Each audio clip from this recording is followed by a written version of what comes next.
Thank you very much, Ambassador Hughes. And welcome to our guests and our guests and our specialists to the Council of American Ambassadors panel on Ukraine, its near neighbors, and also NATO's current challenges. And of course, welcome to our participation of our studio audience and the members of the Council of American Ambassadors who are also online with us. So thank you to our broadcast production via Zoom.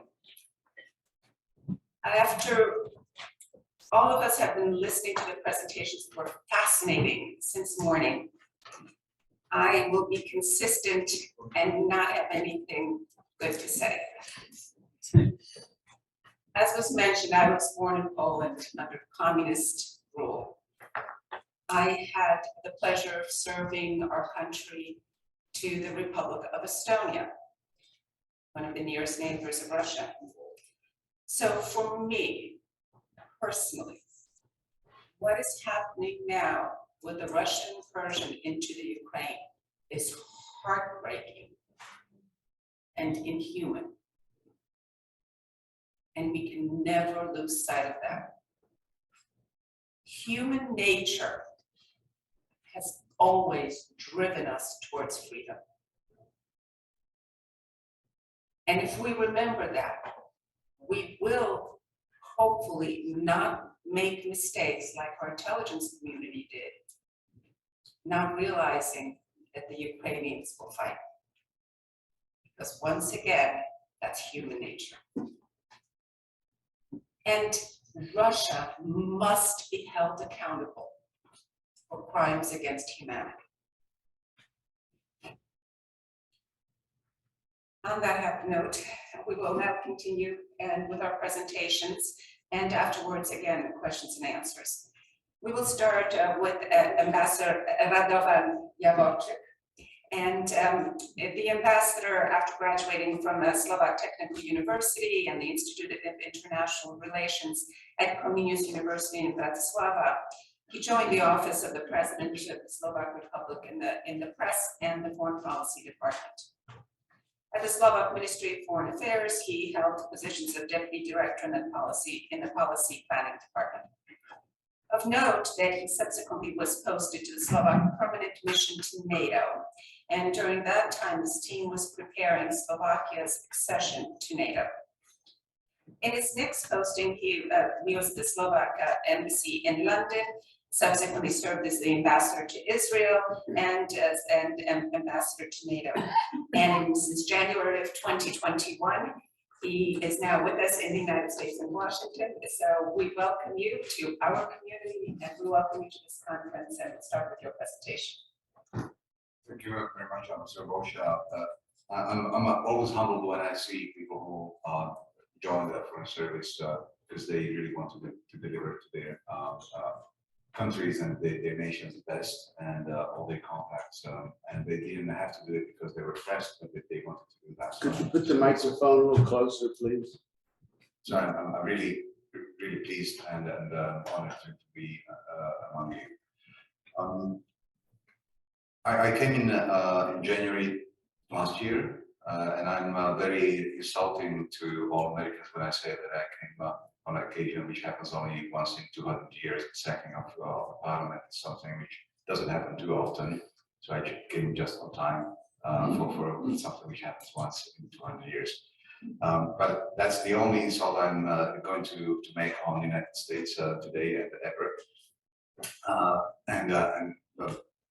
I would like to focus on the two things which I was asked to deliver. First, which is a little bit easier for me because it's about NATO, and there is a bipartisan support for NATO membership, although there was a vote a few weeks ago when some shifts were seen on the NATO Support Act. But I don't want to develop on that. I want just to give you a brief overview where NATO stands now, because we are just 1.5 months before the NATO summit where the new strategic concept will be adopted. I was asked what was many times what is the the reason and what is the atmosphere in NATO when drafting new strategic concept. And my answer to that is that NATO always reacts to realities and developments around.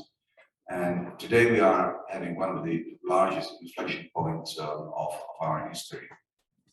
I think this is the inflection point which is of the same magnitude of fall of Berlin Wall in '89, the war or military action in Kosovo in '98, in a larger extent 9/11, which triggered the only time when NATO triggered Article 5. By action against the largest and most powerful of the allies. So that was a really, really huge moment. And now we are in an inflection moment which started in 2014 and perhaps a little bit before that. And it's connected with Russian behavior. And what we are seeing is the constant Russian aggressive motions and attitudes towards anybody who doesn't fit into their strategic view. Russia has broken every single possible international treaty which is tied up to defense and security of Europe. They torn apart the Budapest Protocol on Ukraine. They are not respecting Helsinki Final Act, and they torn apart the NATO-Russia Founding Act, which was signed by Vladimir Putin. And nobody else, Vladimir Putin, not Yeltsin, no Gorbachev, no Brezhnev, by Putin. So this is a huge reality. When we were adopting the last security concept in Lisbon, Russia was still a partner, and now Russia is not a partner of the kind we were hoping for. And that shows us that we did two things on our part of the world. We didn't use properly the peace dividends to make our security and defense strong enough to be ready for the situation we are now. And second, we misjudged the notion that the more we will cooperate with Russia, the more it will be intertwined with our world and with our values. The attack on and the aggression on Ukraine just proved that Russia didn't care. Putin didn't care about these intertwinings and positive interferences between West and Russia.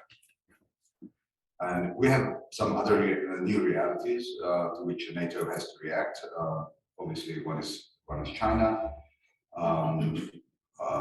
The expansion of what we call disruptive technologies, cyber, space technologies, and the rest.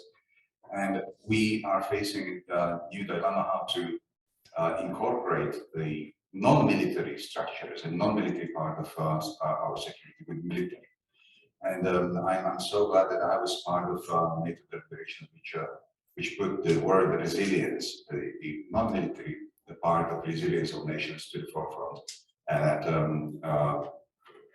ministries and departments like energy, homeland security, and even education in our case are embracing the notion of whole government approach to defense. We have a massive disinformation tools which are pretty cheap, and which put us in a situation where countering disinformation we need to spend quite a lot of energy and focus on debating with big tech companies like Facebook, Amazon, and Google to fend off the disinformation. We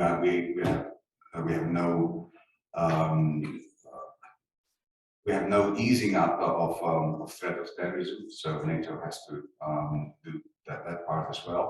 And we have something which is called human security. That means the activities which are connected with even with climate change, with all of the soft security and the soft defense parts, which we need to incorporate because they come from the values our societies are coming from. This brings me to Ukraine and Slovakia. Just a few words, and I was thrilled to listen to the previous panel. With the questions, I guess I will face as well with Reka about the position of my country. And Reka will be in a more comfortable position because she doesn't represent the government. On Ukraine, I would just say two things. This administration is finally getting to decisions to send a wonderful ambassador to Kiev. Richard Brink is my colleague in Bratislava. I'm so sorry and angry to lose her, but I think that she is going to Kiev and she will do a very good job to strengthen cooperation between Ukraine and the United States and Europe and the United States as well. Second, the dependencies which we are having on Russia and all the networks which flow through Ukraine to Slovakia and Europe. That's something which is having impact on Slovak security, and we are dealing with that every day. I can tell you that my President Prime Minister, that's the primary focus, apart from the same focus as this administration is having to lower the cost of fuel in petrol stations. We are fully aware that the Ukrainians are fighting for us. This is not their fight. This is a fight which was imposed on them by Putin, and they are fighting for our freedom. Because if Russia and Putin will not be stopped in Ukraine, he will go after the others. And this is my answer to some of the questions which I am facing here in the US from media and from some political circles, and from my colleagues from other parts of the world, by the way. I want to say that, well, there is a double standard in our reaction to what's happening in Ukraine, because, yes, that's a war. It's awful. We have to react. But there are some other conflicts still going on in Africa, in Yemen, in Syria, in Iraq. Terrorists are there, still active. ISIS is not defeated. And as if we are losing attention to these atrocities around the world and just putting Ukraine in forefront. My response is that, yes, indeed, it's horrible that Yemen is not solved, that ISIS is still active. But we are in a situation in Ukraine where nuclear superpower is ignoring the norms of international law and the spirit of international cooperation, which we were used to even in the Cold War. Putin is breaking all the deals which were done by the Soviet Union, the Helsinki Timeline, as one example. So if we don't stop this nuclear superpower in doing atrocities in Ukraine, spreading false propaganda about the genocide and the denazification of Ukraine, it's something which has to be in front on the front pages of all the media around the world. Because if not stopped, not checked, then these superpowers will just do whatever they want, and the international order we know will be done. The last sentence about the perfidy and stupidity of the Russian narrative of denazification of Ukraine. Yesterday, President Zelensky had a speech in Slovak Parliament. There was a short vote, yes, no, yes, he can have a speech. The result of the speech was the neo-Nazi members of Slovak Parliament, which I'm ashamed that they are in the Parliament, walked out. So if somebody denazified something, it was Zelensky yesterday, denazifying my parliament. So on that happy note, I'm really looking forward to your questions and your challenges. Well, thank you very much. Thank you for making us laugh with us. We need it. We will go on to our next speaker, Ambassador Reka Jemerenkeni. And the Dr./Ambassador is a recognized expert on transatlantic strategy, European security, and energy security. And prior to joining the International Republican Institute, which advocates for democracy and freedom, she was locally our executive vice president for CEPA, the Center for European Policy Analysis. She also served as the ambassador of Hungary to the United States. Prior to that, she was state secretary, foreign and security policy advisor to the Prime Minister of Hungary, to Viktor Orbán. The ambassador holds a master's degree from Azerbaijan University, as well as 2 other masters. One is from France and one's from Hungary. She has earned her PhD in economic history from the University of Tartu in Budapest on energy security. With that, Ambassador, welcome. Thank you so much, and thank you for inviting me. I really appreciate it, and I have had the honor of speaking with this wonderful gathering of ambassadors, of US ambassadors, and I have had held a very warm memory of our previous discussions. So thank you very much, Ambassador Torba, for keeping me on and for re-inviting me, especially now that I think we are in a very dire situation in which we need all the intellectual capacities of our countries and all the goodwills and all the strategic understanding that we have gathered in the last 30 years, in the last 50 years, and maybe since 1945, to be able to shape the future to the size, shape, form that we really wanted to. Because I think we are now in a very important moment, not just in Europe and not just in Central Eastern Europe, obviously, which is under the biggest pressure, but also in Europe and in the transatlantic arena as well. So there's a lot that we could talk about when we want to understand the impact of the war of Russia against Ukraine, and all of this is very legitimate. So it's really kind of, you know, we could do, you know, weeks of just discussing it. But I would like to highlight some of the most important outcomes, what can be expected. First, how this war can end. What will be the outcome of where are we heading to? What are the scenarios that are possibly shaping in front of our eyes now? Under the surface, but what are the directions? And secondly, what are those very important, profound changes that are being provoked by this new situation and that will shape our future international cooperation and international structures? So, how can the situation end? Obviously, there are so many factors that come into this, from anything, from everything, from the state of the Russian military, which we had to see that it was in a much worse form and capability than anybody had expected before, to the impact of the sanctions, to the reaction and support or lack of support of China. So there's a lot of factors that we have to keep in mind.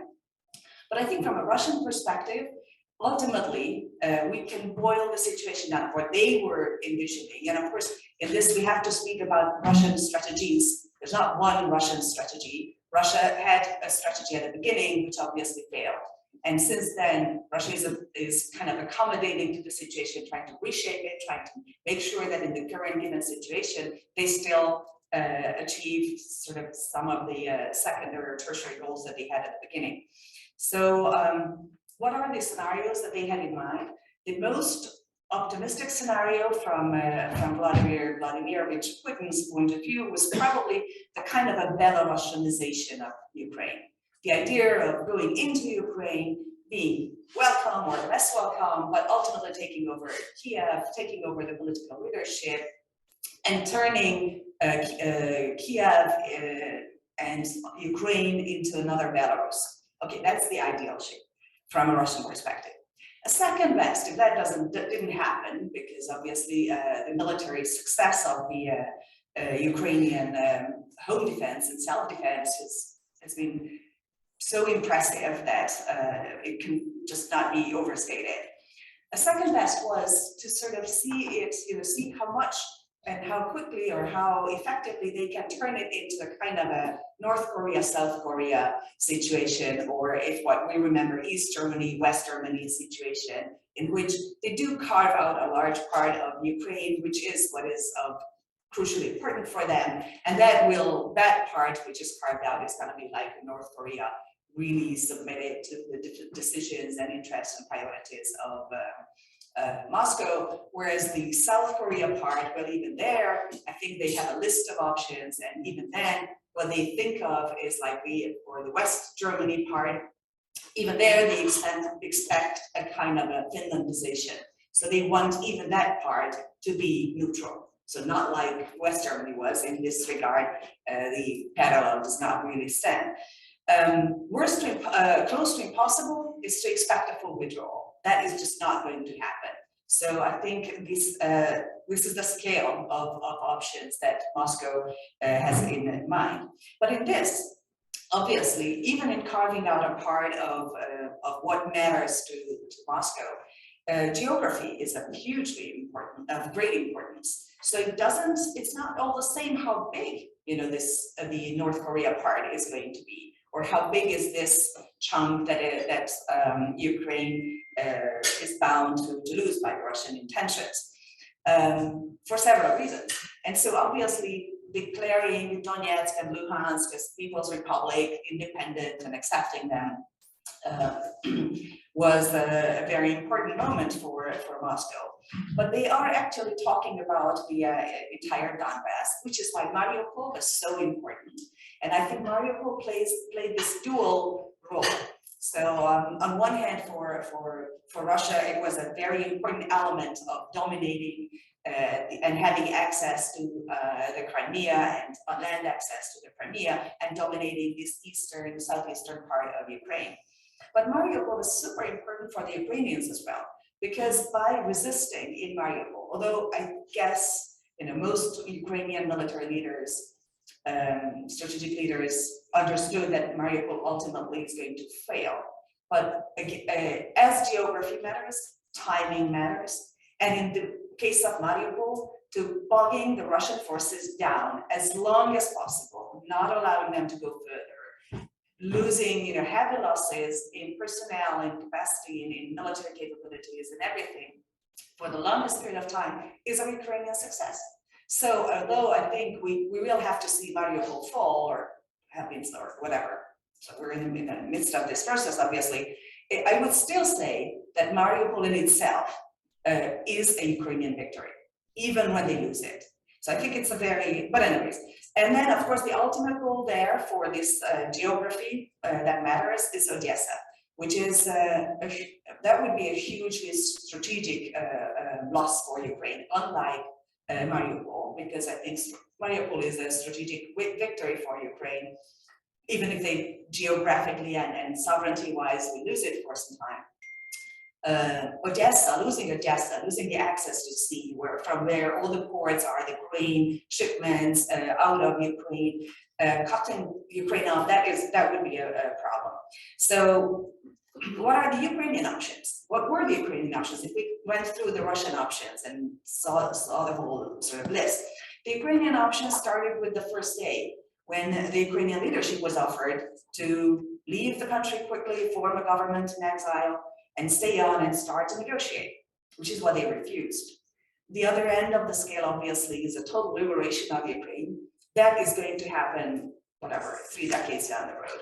But in between, to be able to maintain as large a part for sovereign Ukraine is a huge success. And especially given the massiveness of the Russian forces and the assumptions of all the military analyses that we had prior to the war about Russian military capabilities, I think this is a positive list of potential successes for Ukraine. So what are the strategic developments that I mentioned in the beginning that I think are really important for all of us to keep in mind? I enlisted 7. We'll go quickly. First, what we have to understand now and rethink, reanalyze, and take it really seriously is the state of the Russian military. It needs a serious reassessment, and because I don't like to sort of just say it's all crap. Obviously, no. And now they're using the kinds of missiles that are not perceptible and that are causing huge damage to Odessa. So I think it is something that we have to understand, the real state of the Russian military. But what we have to also understand that there's a huge gap between the Russian military capabilities without mass mobilization and without this super high-tech technologies that they are using, and their aspirations. There is a huge gap between, and I think that kind of, political aspirations, that kind of a gap is where the Russian mindset is being shaped now. So the way we are under the dire need to reassess Russian military capabilities, the Russian public itself is also in this process, although under distorted news, under a very massively distorted narrative, but still, I think, you know, the number of casualties and losses that they are having to face is going to have an impact. A second very important strategic development that we have to be aware of is that Russia has lost much more than the image of its military. Because over the last 50 years, so before the end of the Cold War as well, the Russian elites and the Russian sort of Sun Tzu type of strategy was gaining very important influencing positions in all of the Western countries, not just in Central Europe, not just in Western Europe, not just in the US, but all of it. And they were extremely successful in this. They went so far as buying, you know, football teams, which is like, you know, a big thing in Europe.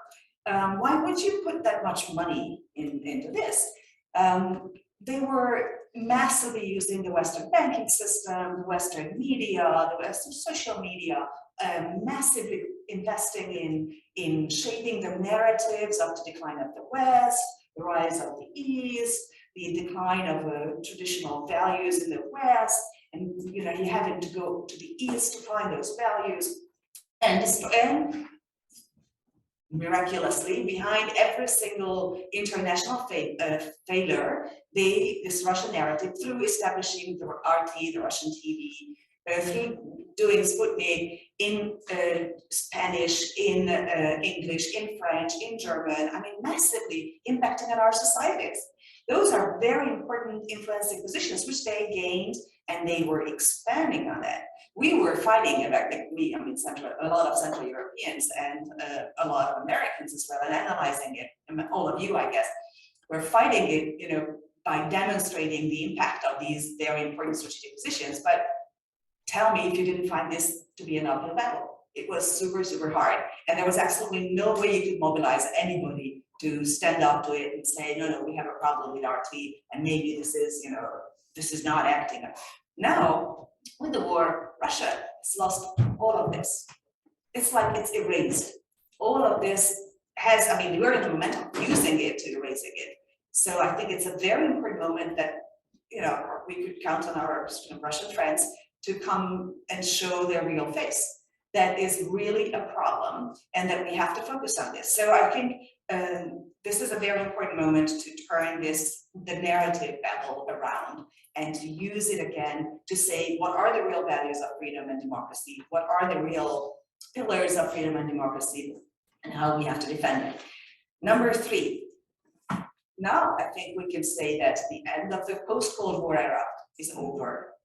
So we didn't even have a name for it, right? We're calling it the end of the post-Cold War era. But I think maybe ultimately later on, we will call these 3 decades from 1990 to 2022, 32 years. We may call it the golden 3 decades of international hope for cooperation, peace, and love, or something like this. I think it was really a fantastic 3 decades. We loved it, and we achieved a lot of strategic steps in this. Like, I'm happy to see that, you know, our countries of Central Eastern Europe are in NATO and in the EU, so there are a lot of important steps were made. But this golden era of peace, love, and cooperation is suddenly over, so that we're going to call something like the in-between era, or between 2 Cold Wars, or something that is going to happen, that is starting now. But I think it's an important point to note, because it has strategic consequences. Number 4, Ukraine. Ukraine is not just fighting the Russians. Ukraine as a nation is being born now. We had so many problems in Central Eastern Europe about the Ukrainian identity. We had debates on this, and there were experts who were saying, you know, this doesn't exist.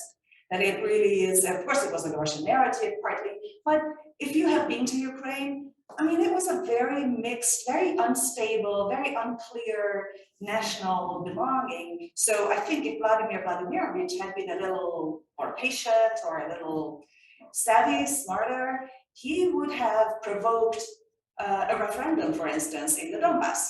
If he had done that before 2014, like instead of sending the little green man to the Donbass, if Vladimir Putin had sent, people to convince the people of the Donbass who were speaking Russian and who had very strong Russia ties and very emotional, feeling for Russia, to go for a referendum. That referendum would have said, autonomy for the Donbass. And then all of us in Western institutions, we would have said, yes, to Kiev, you have to give autonomy to the Donbass because this is what those people want. And I think we would have pressured them to, yes, give them all the rights they want, because there we go, democracy, democratic procedures, show the will of the people. So this insecurity about Ukrainian identity is gone. I think even the Russian-speaking Ukrainians have such a profound conviction that about their sovereignty, their national identity, the clarity of what is differentiating them from the Russians, what makes them a different country, that it had never happened. It would never have happened without that. But so it is like a 1783 moment for the Ukrainians. It's the birth of the Ukrainian nation, for like the birth of the American nation, with the Declaration of Independence. I think that's where we're heading. That's what we're in the midst of.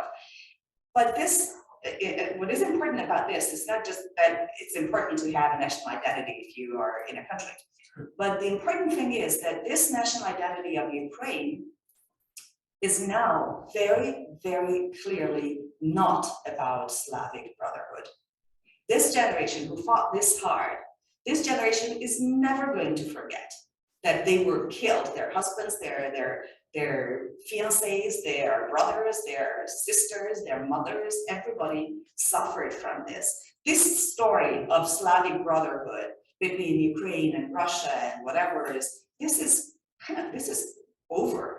And I think it's a very, very important development. This is not going to be like we in Hungary. Okay, my father fought in 1956.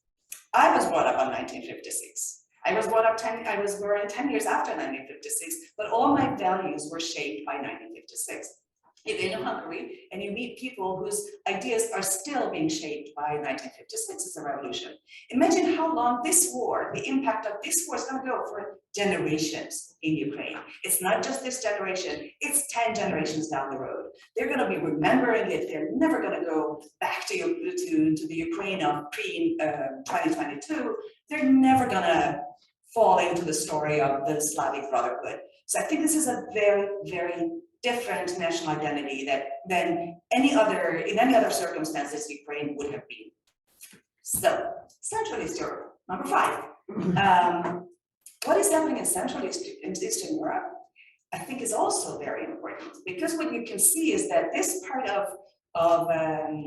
NATO, the eastern flank of the EU, which is also always almost like kindly, nicely, but seen as like the little thingies there, and yeah, they're nice, kind and okay, but they still have problems, and they really are a little crazy sometimes, and they need some time to learn more how to behave in international organizations, and kind of, okay, I may say that because I am part of it. You can't say that. But I think it was kind of a second thought or afterthought in most of the discussions, and it was not seen as a strategically important initiator part of the alliance or of the EU. What we can see now is that these countries of Central and Eastern Europe are bringing up new ideas for NATO. It's Poland that is proposing to bring in military NATO troops to the Polish territory. It's the Estonians, it's the we love them. The Lithuanians, the Latvians who are bringing up new ideas. It's the Slovaks who are supporting issues. So I think, okay, Hungary is okay, we can discuss. But altogether, the whole region is an idea maker, is creating new strategic proposals for NATO, for the EU. So the whole end, of course, the whole region is now kind of saying vindicated. All of everything they had said before about Russia is proven true. So for heaven's sakes, maybe they're not so kind of out of the box, or not so much out of the regular, solid strategic thinking. So maybe they're right. So maybe we should listen to them. And I think we have a new potential because this part of the alliance and of Europe as well, I think is a motor, a real sort of a leading force for cooperation and for the values that we all cherish very strongly about those values, which brings me to the rest of Europe. Number 6, last but not point. What is happening in the rest of Europe? Because of this pressure in Ukraine, I very much like the question in the previous panel, why now? Why not before 2014? I think it's very, very strongly because of the force, the sheer force and brutality that is being used. 2014 was nowhere close to this brutality, and Georgia was nowhere close to this. And yes, Syria was really horrible, but it was so messy and it wasn't clear who was doing what. And I mean, it was really difficult to understand. It was not in Europe. So I think the European sort of realization, mentality, psychology to understand what is happening was shocked by this brutal force that is being used. And that is what makes it a very different reaction. And I think the fact that we could see decades-long policies overturned, like in the case of Germany. It doesn't mean that our problems are solved with Germany. I think we do have problems. I think the Russian narratives are very, very profoundly in a lot of the German sort of strategic thinking. So I think we do have to focus on that. But the Germans have shown themselves capable of reversing long-held policies very quickly. And I think this is the moment for it.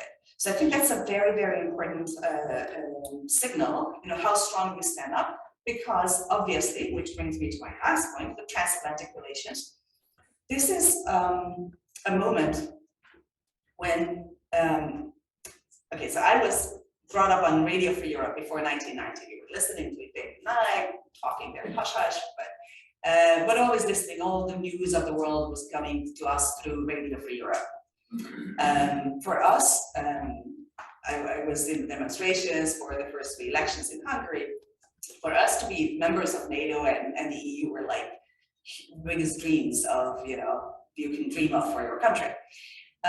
But then when it all happened, we were still fighting this uphill battle of, what NATO is for. What are the values? And the old NATO members were having all these questions, whatever. So it was not very obvious and very clear, what the alliance is about. What I think is a new momentum now in front of us is this support, this clarity of the need for NATO. And that is not just on the level of security experts, not just on the level of, whatever think tankers or senior policymakers who go once or twice a year and say big things and then go home and nothing to follow up on raising their security defense budgets for the 2% level or whatever. This is now, the importance of NATO is on the level of the public, of the society. Their clarity, the importance. The Slovaks feel more secure when they're sitting at home because they now think, thank God, join NATO. Not just the Poles, the Czechs have become super Atlanticists, the Bulgarians, all of the region, and I think all of Western Europe as well. They also think, oh my God, it's really good that we are in this thing. That really matters. And the fact that it matters is shown by 2 new countries that want to join and the support in their publics. And I think that is like the most important signal that NATO has come from the level of strategic analysis to everyday life, to security, to stability and security. So I say this is the moment for NATO 2.0. I think this is now, okay, everything we did before is great, is important, is solid, is super good.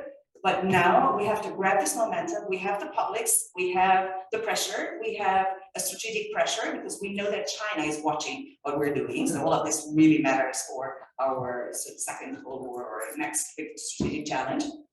So now is the momentum to take it and to reshape or reformulate the NATO that we want to have for the next big strategic challenge.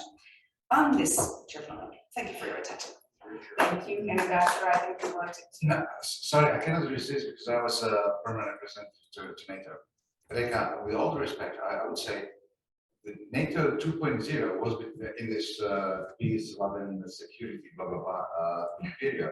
That proved to be not completely correct. So now we are in a position returning perhaps back to NATO 0.1, where defense and deterrence is once again the primary core task of NATO.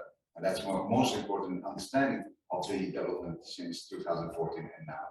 Just to go back to the basics, what is NATO, its values and defense vector. Happy to discuss that. Well, thank you very much. We'll move on to our third speaker. And at this point, I'd like to welcome Professor Paul Goble. He is currently on faculty at the Institute of World Politics and is a longtime specialist on ethnic and religious questions in Eurasia. He actually is the world expert on non-Russian nationalities in the old Soviet Empire, so / also inclusive of the Ukraine. Most recently, he was Director of Research and Publications at Azerbaijan Diplomatic Academy.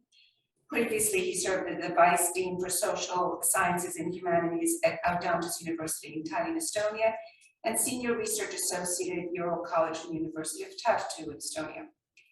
He has served in various capacities in the United States State Department, including Special Advisor to the Secretary of State,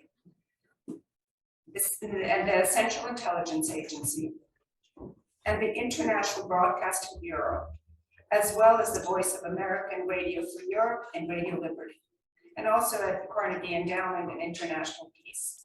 He holds a Bachelor of Arts from Miami University, Ohio, and a Master's from the University of Chicago. Of note, he has been decorated by the governments of Estonia, Latvia, and Lithuania for his work in promoting Baltic independence and the withdrawal of Russian forces from the former occupied lands. With that, welcome, Paul. Thank you, Ambassador. It's a great pleasure to be here. I'm sorry that I have to participate by Zoom. That technology has made a lot of things possible, but it's not as good as being face-to-face. Unfortunately, I have an illness which prevents me from traveling very much, and so I'm glad to have this chance to speak with you. I was asked to discuss how Estonians, Latvians, and Lithuanians view what has happened in Ukraine. And I think that the best way to do that is to organize my remarks in saying that for them, the last 4 months have brought a lot of bad news, just as they have to everyone else. But remarkably, they have brought some very good news to all 3 Baltic countries. And unless we understand that combination, I think we will misread what's going on in Tallinn, Riga, and Vilnius. Obviously, for all people of goodwill in the Baltics and elsewhere, the vicious Russian invasion, which is now in its 77th day of Ukraine, is appalling. It is appalling first and foremost in the human suffering that it has inflicted on the Ukrainian people and the environment there. But even more, it is appalling because it represents Vladimir Putin's efforts to destroy the post-1945 international system based on law and to replace it with one based on the use on force, that whoever has the most force has the most rights as far as he's concerned. What he wants to do is go back to a world which reverses the 3 great settlements of the 20th century. The settlement of 1919, which insisted on the right of nations to self-determination. The settlement of 1945, which insisted on the primacy of citizenship over ethnicity. And the settlement of 1991, which insisted on stability of borders, that borders could not be changed except by agreement and could not ever be changed only by force alone. This bad news was overwhelming to Estonians, Latvians, Lithuanians, as it was to most of the world. But there was one major difference between them and most of the West, and that is they weren't surprised. They had all been victims of Russian behavior of this kind in the past. They all were convinced that very little had changed in Russia fundamentally, that Vladimir Putin's statements had to be taken seriously, and that the failure of the international community to pay close enough attention to what first the Russians did in Chechnya, then what they did in Georgia, then what they did in Syria, ultimately opened the way to what they are doing in Ukraine. They were absolutely not surprised. And that meant that their discourse about this war was very different than the ones that we see in other countries. But what I'd like to stress is that for Estonians, Latvians, and Lithuanians, the last 100 days, if you will, have brought some very, very good news. If you consider where we were a year ago in thinking about Baltic security, the Baltic countries were not very confident about the way things were. They knew that they were on the most exposed flank of NATO, and they were reading the discussions in American think tanks and elsewhere about the possibility that a Russian thrust into the Baltic states would be not only likely, but successful, and that it was unlikely that anyone would die for Narva, as the expression had it. Moreover, while all three countries had managed to join NATO and the EU, NATO had not put the kind of forces on the ground or made the kind of commitments other than words that Balts felt they could count on. After all, they had some experience with being sold out before, and they were unfortunately afraid that it was not impossible to believe that they would be sold out again. The West had a view of the Russian military, if you read the RAND study of a year ago, that the Russian military was Superman. The Russian military could do anything. And that therefore we had to expect that if the Russian military moved into the Baltic countries, it could be in Tallinn in 24 hours and in Riga in 48. That was what people were saying. If you're sitting in Washington, that may not matter, but if you're sitting in Riga or Vilnius, it certainly does. And people were really worried, and they felt that no one was paying attention to what they knew were the facts on the ground. They were horrified by the projections of how fast Russian troops would occupy their countries, and even more by what was an outrageous mistake, that if NATO were to intervene on behalf of Estonia, Latvia, and Lithuania under the provisions of Article 5, that it would not be able to hold Estonia, Latvia, and Lithuania against Russian forces. It might be able to take Kaliningrad, but it would lose the other three. That's what people were saying in Washington and New York and in the think tank communities in the United States a year ago. And that's what Balts were paying attention to. Moreover, because those kinds of things were being said, many Balts felt that Article 5, the core of NATO, might be meaningless, and that the West would not even try to come to their aid. They felt that the West was focused on itself increasingly and was not going to be doing something to help them. They feared, and the words were used, be three small countries far away about whom the Americans know nothing. And that was what people felt. And there was a sense that given that Russian invasion was likely, given that they could not count on the West to defend them, that they needed to recover the national tradition of partisan war. The Forest Brothers, they weren't even talking about the possibility of confronting Russian troops at the borders. They were talking about what do we do after we're occupied.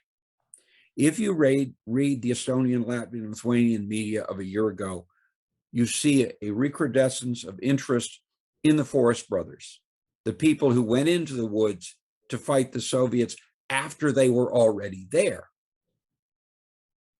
The point I'm making here is that for many people a year ago in the Baltic countries, there was a sense of incredible defeatism, that the situation did not look good in the future. Yes, they hoped that NATO would somehow wake up. Yes, they hoped that somehow people would realize that what they were saying about the Russians could not be ignored. But there was a very deep-seated fear that that wasn't going to happen. And as a result, they would once again, as has happened before, be victims of a Russian occupation. And this fear was palpable in the media and among the officialdom of all three of these countries. And they felt they were being ignored, and they felt that they were therefore at risk. But now, as a result of three important events, the confluence of three important developments, that is not how Estonians, Latvians, and Lithuanians see the world. The first of these, of course, is the Russian failure. It is difficult to convey to people just how pathetic the behavior of the Russian army in Ukraine has been. It is a demonstration of many things, but three I think need to be mentioned. The first is Putin liked to show cartoons on TV of Russian superweapons, but the Russians were incapable. Their defense ministry was incapable of producing weapons in sufficient quantities that were modern weapons, as opposed to copies of much older weapons, to be an effective force against any army that was armed Western style. Second, the military had gotten fat, but it was largely indisciplined. This was a situation where the chains of command were very, very problematic. And third, the task in Ukraine was so large that the Russian army that was sent in was based on a false narrative that Putin accepted, that somehow Ukrainians would just crumble in the face of his aggression. The second big change was the Ukrainian success. It's always been true that small countries like Estonia, Latvia, Lithuania have cheered other small countries that have been up against a big bully. And they have been unbelievably encouraged, both at the government level and the popular level, by what the Ukrainians have done. I think the world is quite amazed by what's happened. I live in a small town 200 kilometers southwest of Washington, and I can tell you that you would be surprised how almost all the stores in our little town have Ukrainian flags flying out in front. And this morning I noticed while walking my dog that one of the stores has even planted flowers in the colors of the Ukrainian flag. That's a change which would not have been imaginable a year ago. And the third is the change in the West. It's amazing what is said. The RAND study of a year ago isn't being trotted out and cited constantly. The talk about losing the Baltic countries because we didn't fight for them and possibly only taking Kaliningrad, that's not what people are talking about. People are talking about what does one do to prevent this aggression from succeeding or expanding. And that has given heart to the Baltic countries. Now, I want to just go very quickly through the same 7 points I made of why there were reasons for pessimism to why now there are so many more reasons for optimism. First, the Baltic countries are not going to be the exposed flank they were very quickly. Finland and Sweden are going to join the alliance, and when they do, Estonia, Latvia, and Lithuania become infinitely more important as connective tissue to those countries to the north, and the people there know that. Second, it is clear that what NATO has done in support of the militaries of the three Baltic countries has been remarkable. There are far more military assets there than there were a year ago. Third, the West image of the Russian military has changed us fundamentally. We will no longer think of them the same way, and neither will the Balts. Fourth, the fact that now the war is in the 77th day gives Estonians, Latvians, and Lithuanians the hope that should Putin try to get a good little war somewhere else and pick off a quick victory against one of them, will fail just as much as it's failed in Ukraine. Fifth, all of the issues that were discussed in the RAND Corporation report and in think tank articles and whatever a year ago about how Putin was going to be able to exploit the ethnic Russians in Estonia, Latvia, Lithuania, how it was going to be able to exploit the Latgals in southeastern Latvia, or the Lithuanian corridor to Kaliningrad. All those things have collapsed. Last month, the number of ethnic Russians in Estonia taking Estonian citizenship went up by a factor of 10 from the previous month. In other words, when Estonian Russians felt they were threatened, they'd rather be Estonian citizens, even if they were still ethnic Russians. Second, the Latgals, which the Russians play on periodically, have now come out very much in support of the war in Ukraine on the Ukrainian side. And the whole business of the Suwalki corridor, which got so much ink a year ago and was going to apparently lead to the dismemberment of Lithuania, is no longer being discussed at all. Sixth, and most importantly, NATO is viewed in the Baltic countries as something that has been reinvigorated, and Article 5 is thus real. And that can't be ignored.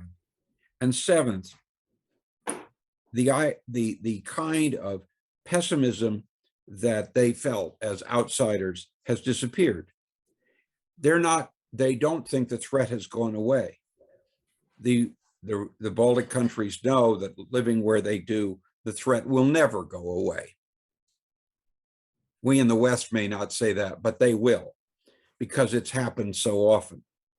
As the late president of Estonia, Leonard Meri, liked to say, I'd rather have Canada for a neighbor, but unfortunately I have Russia.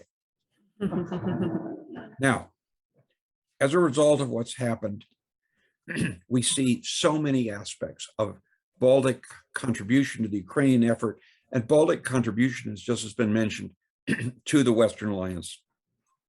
Estonia leads the world in the percentage of its GDP given in aid to Ukraine. No other country has given more of its GDP to Ukraine than Estonia has. All three, Estonia, Latvia, and Lithuania, have sent volunteers and have welcomed refugees from Putin's aggression in Ukraine. And third, as you may have seen, the Lithuanian parliament has, as so often, taken the lead internationally by declaring that Russia is a terrorist state. As Lithuania has often taken the lead in doing things that people were horrified to imagine that then they did themselves after someone else did it first. None of this means, of course, that the Baltic states don't face an existential threat from Putin's Russia. And it's not just Putin, it's who comes after him. If you look at dissent in the Russian Federation about the war, the dissent is not coming from people who are opposed to the aggression. They're opposed to the fact that Putin hasn't committed enough to make that aggression successful. We've been looking for the people who are opposing the war the way some did in the West about other conflicts. What we see in Russia is an elite and a near elite that is, unfortunately, as informed by a vicious revanchist imperialism as Vladimir Putin. None of this means that the Estonians, Latvians, Lithuanians don't need support. They need support and they need to be listened to. Nor does it mean that they are not potentially going to remain targets as long as the Russian government is constituted anything like its present order. But it certainly does mean that the Estonians, Latvians, and Lithuanians have a great deal to tell us about what's going on. And we have an obligation to listen. Just as it's been observed, importantly, that the Ukrainians are fighting for their freedom and ours. Those speaking out on their behalf are in the same boat. What then should the Balts do? Obviously, they've got to continue to try to expand their own militaries and to attract NATO bases. What should the West do? In my view, there should be a NATO base in all three Baltic countries, in each of the Baltic countries. And we should be committed to keeping them there until and unless there's a government to the east, or in whatever political configuration it takes, that is not interested in invading its neighbors. And what in all of this is Russia likely to do? A year ago, if we'd had a meeting like this, we would have all been talking about Putin's plans for a hybrid war, probably against the Baltics. In my own view, I think his failure in Ukraine makes it unlikely that we will see a hybrid, the military component of that hybrid war increase. I think what we are going to see instead, and this is something that NATO should pay close attention to, not only in the Baltic countries, but across Eastern Europe, is that we will see the other components of the hybrid war that Vladimir Putin has used successfully and unsuccessfully in various places increase. There is a grave danger that if he doesn't invade anyone for a few weeks, there will be people who will say, he's changed, we don't need to worry. And they will ignore all these other things that he has been doing and will continue to do. There is also the fear that in the Baltic countries, that Putin may calculate in that event that the West will change back to where it was, because it did find the 30 years after 1990 comfortable. And if it does, that they will be at risk. It is my hope, and I say this as someone who's been close to Estonians, Latvians, Lithuanians for 50 years, that the West will not ignore what the Balts are telling us. They will not ignore why the last year for Estonians, Latvians, Lithuanians has been so important. And that just as Putin's invasion of Ukraine has unified the Ukrainian nation, so too, that war has further unified the Baltic countries and the Baltic peoples into the West. They are now more committed to not being subverted again by a state centered on Moscow. And they hope, against hope, if you will, that the West will understand that this is a continuing existential threat coming from the East, and that it will require responses not only of a military kind, but of a variety of others, if we can hope to have a future where Estonia, Latvia, and Lithuania will be free and independent and full partners of the West. Thank you. A few minutes for questions. Yes, if we may, Ambassador Hughes. Just a question for Ambassador Zemmerkin about your sixth point. Why now? Why did the West finally wake up in the face of the Ukrainian invasion? Don't you think that part of that reason is the realization that there is Article 5, and that if this war, there's no telling where Putin might stop, it might provide Putin the very opportunity to break NATO if he pushed beyond Ukraine and force the alliance into a decision to whether to die to defend NATO. Is that part of the equation? I mean, like, the insurance policy might actually come due. I absolutely agree with you. I think they have been following and analyzing. They've been testing the Western reaction to the external pressures. And they have been seeing that there was very mild reactions. There was very kind of a declining trust in the cohesion of the alliance in general. Unsaid, but under the surface, really a lot of questions about Article 5. So they did believe that this is a good moment to test. I mean, this is going to be just coming to the light, that this is not existing. If I may add one other element to this, it's also relating to the previous panel, energy. Because I think because of the energy policies of the European Union, which are very much focusing on climate change and on combating CO2 emissions and on shifting away from carbohydrates into the renewables, it is clear that there was a phasing out that started already. Phasing out of relying on especially oil, because gas is more kind of a transition. energy source. But anyways, there was an end period in which Russia could clearly see by the European Union's energy policy documents that there will be a declining ratio, an ever declining ratio of Russian of reliance on Russian imports, and that they could see the end of the carbohydrate era, which is like, you know, like a big game changer for them, a negative game changer for them. So I think that was also part of the calculation. Thank you. Ambassador Rosenberg. Thank you. I'd like to ask for sort of foreign perspectives on American politics in this regard. And I'm a Democrat, I'm a Biden supporter. So it has not surprised me, because he said it in the campaign, he said it his whole career, that he believed in NATO, he believed in expansion of NATO, he believes in democracy, he believes in unity with Europe. What is the speculation from an outside perspective of why Putin did this after Biden got elected, instead of before Biden got elected, under the previous president, who had this kind of odd relationship with Putin and made all kinds of enemies in Europe? It would just seem if I were Putin and I were going to try to do this, I would have done it like 2 years earlier. Based on your perspectives.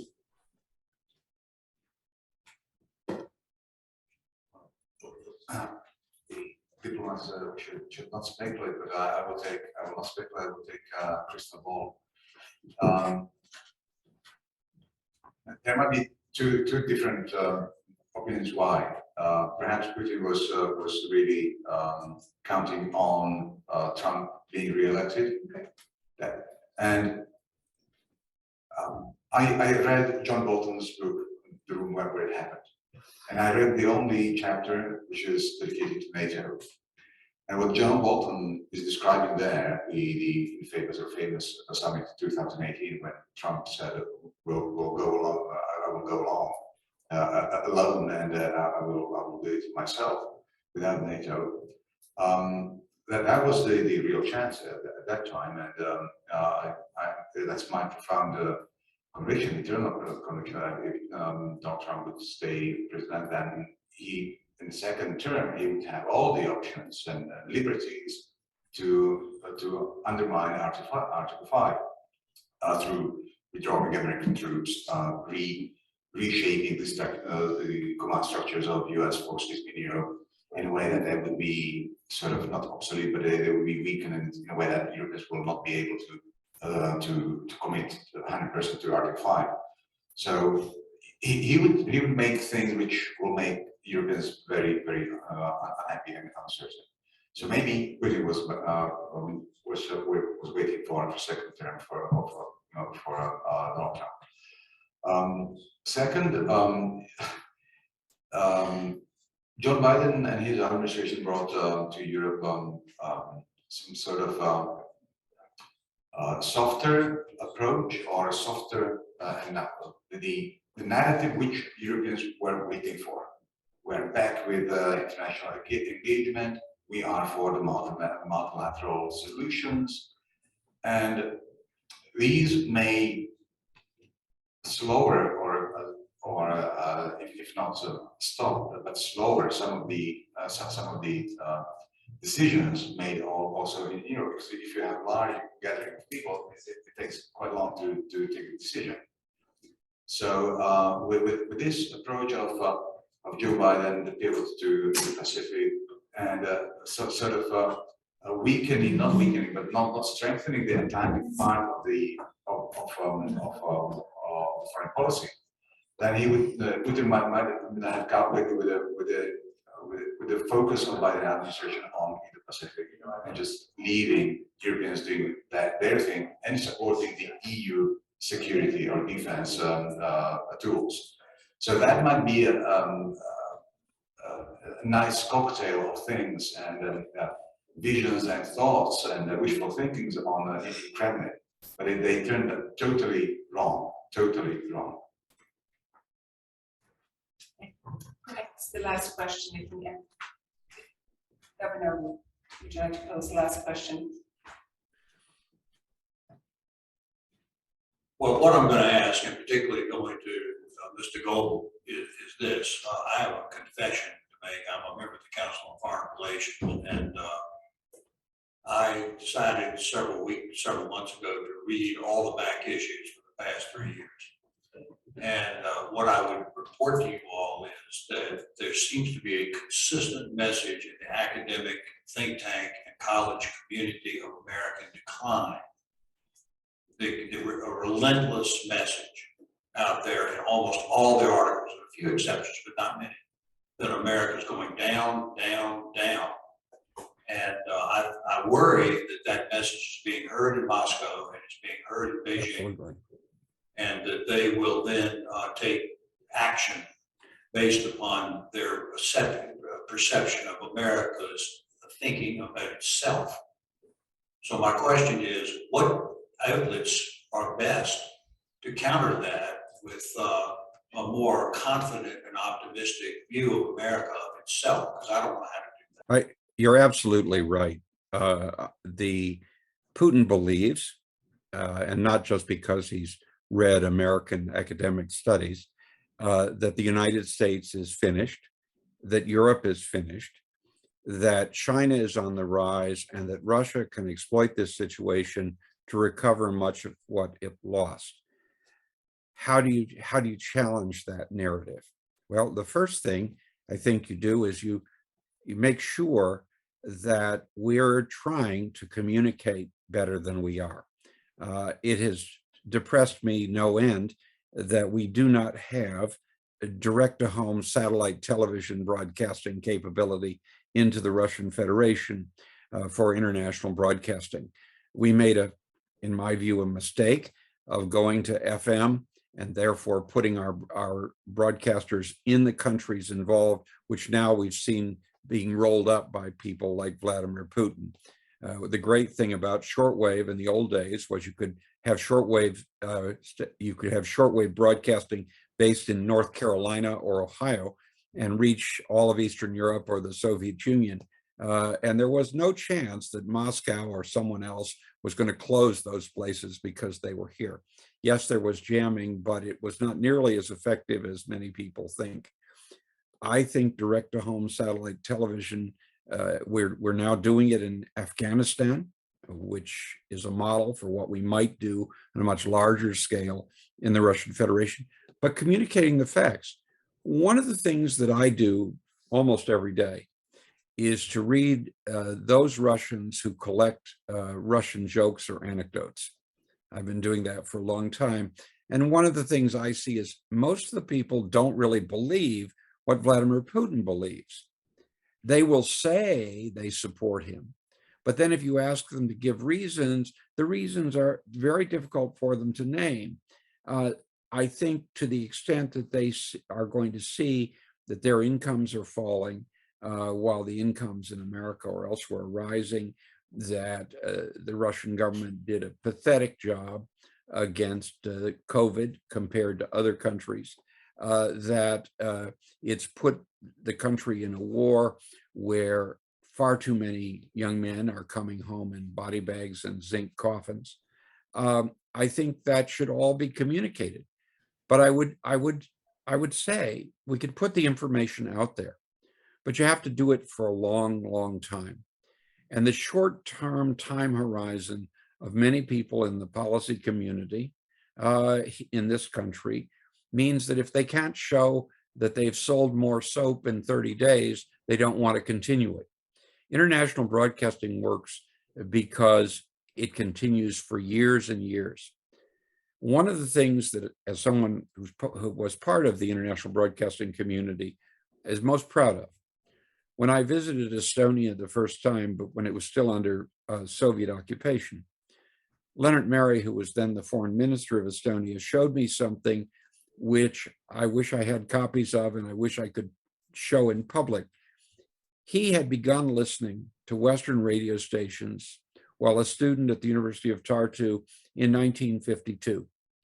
He kept a record from 1952 until 1986, every day, whether he could hear those stations. That kind of thing made him the foreign minister and then the president he was. That kind of commitment, long-term. Did it win Estonia independence in a year from beginning in 1950? No, but did it make possible the recovery of it in long term? We have to start thinking a bit long term rather than assuming selling this country is like selling soap. There are too many people in the political system who say if you can't show a change in 30 days or 60 days, then it's not worth doing. No, it takes a very long time.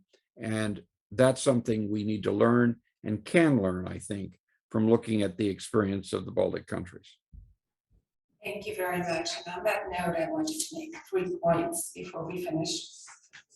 One is geography matters. The other is history never goes away. My third point is freedom and democracy must be defended. It's our obligation as humans towards each other to do that. And my last point, that resilience in societies is critical. That includes our own. With that, thank you